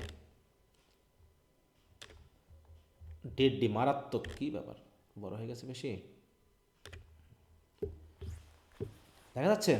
দেখো বলছে the seven deadly sins also known as the capital vices or cardinal sins is a grouping and classification of vices within Christian particularly Catholic teaching according to the standard list they are pride, অহংকার একটা, লোভ একটা, রথ একটা মানে রাগ, ইনভে ঈর্ষা, last হলো কামুকতা, গ্লাটনি মানে হচ্ছে পেটুকতা, আর স্লথ মানে হচ্ছে আলস্যতা, মানে অলসতা।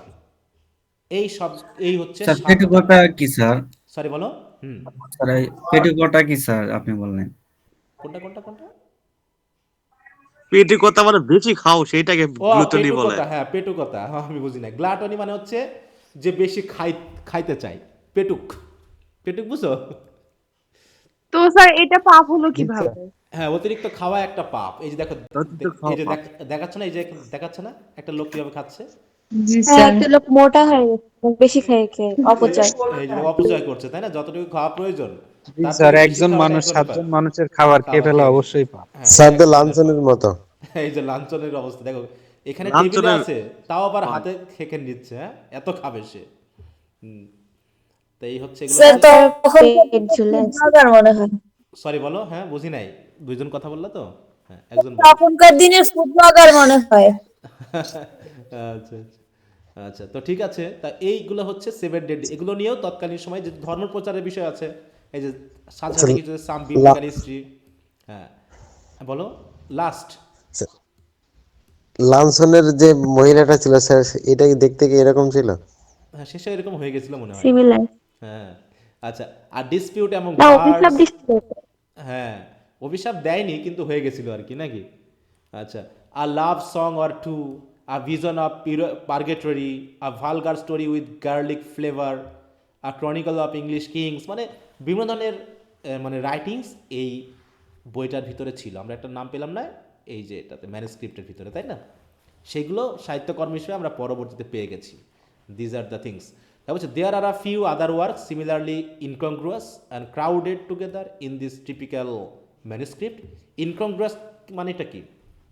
মানে অসামঞ্জস্যপূর্ণ, মানে এর সাথে যায় না। তারপরে অনেক কাহিনী ছিল যেগুলো হয়তো অতটাও ভালো ছিল না, কিন্তু তারপরেও একসাথে একটা কালেকশন হিসাবে কাজ করেছে এটা। আর which now gives mute testimony to the literary taste of the times. তাহলে পুরো গল্প কাহিনী পড়লে আমরা বুঝতে পারবো যে তৎকালীন সময়ের মানুষের মধ্যে সাহিত্যের টেস্ট কেমন ছিল। সাহিত্য কখন ডেভেলপ করে? যখন মানুষ পড়ে বেশি, না পড়তে অনীহা বেশি হয়? কখন? যখন বেশি পরে বেশি সমৃদ্ধ হয় যখন যখন। পরে বেশি। হ্যাঁ, পড়তে পড়তে অটোমেটিক তোমার ভিতরে কিন্তু সাহিত্যর একটা ব্যাপার কিন্তু চলে আসবে, তাই না? হ্যাঁ, যে বেশি পড়ে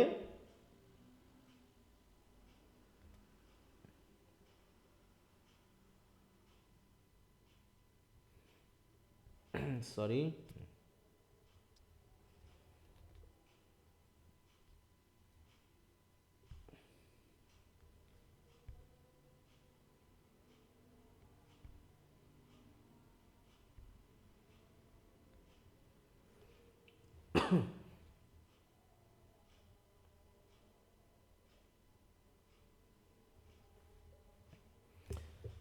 ওকে।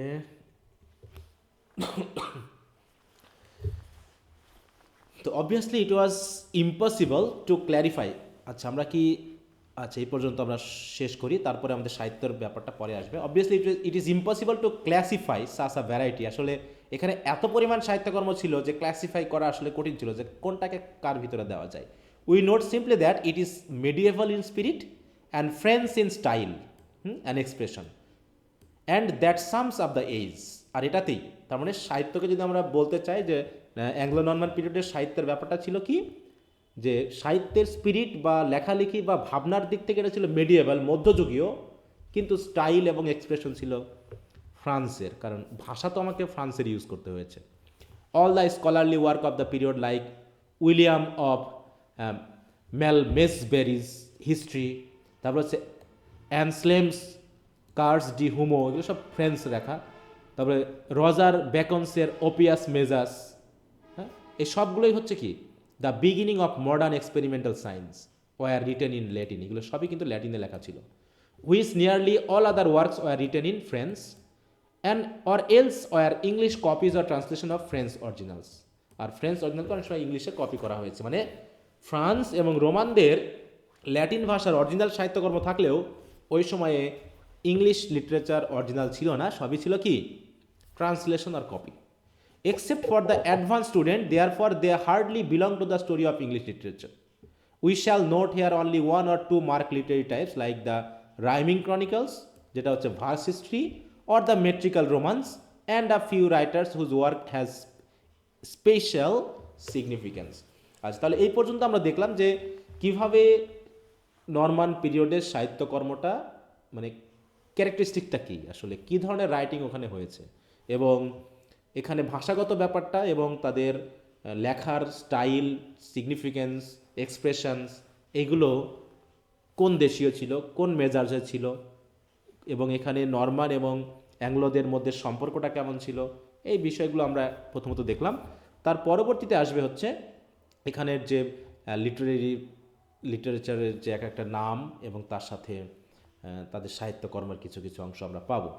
এখানেও যে খুব বেশি লেখা হয়েছে তা নয়, চসার এজের আগ পর্যন্ত আমরা সাহিত্যকর্ম খুব একটা বেশি পাবো না, আর যেগুলো পাবো এগুলো বেশি পড়বো না, জাস্ট আমরা দু একটা রাইটারের নাম আছে যেগুলো আমরা দেখব, বাকিটা আমাদের দরকার নেই। যেমন মেট্রিক্যাল রোমান্সটা কী বা হচ্ছে ভার্স রোমান্স কী, এই কথাগুলো একটু দেখলেই মোটামুটি এখানে হয়ে যাবে।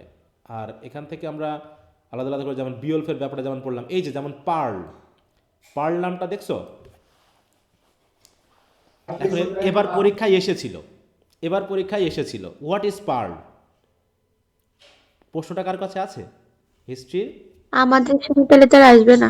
হ্যাঁ, তাহলে দেখো এখানে এখন ওই যে কবিতার নাম ধরেছে হোয়াট ইজ দ্য পার্ল, এটা কি জাতীয় লেখা, what type of writing it is, এটা কিন্তু পরীক্ষা এসেছে এবং পড়ানো হয়েছে। এখন যদি তুমি না পারো তাহলে তো বিপদ, তাই না? এই যে আমরা উইথ সিট পড়লাম, সি ফেরার পড়লাম, তাই না, দ্য ফাইট অ্যাট ফিন্সবার্গ পড়লাম, এরকমভাবে দেখাচ্ছে আমরা যা পড়ছি তার ভিতর থেকে কিন্তু পরীক্ষাতে কোনো না কোনোভাবে চলে আসছে।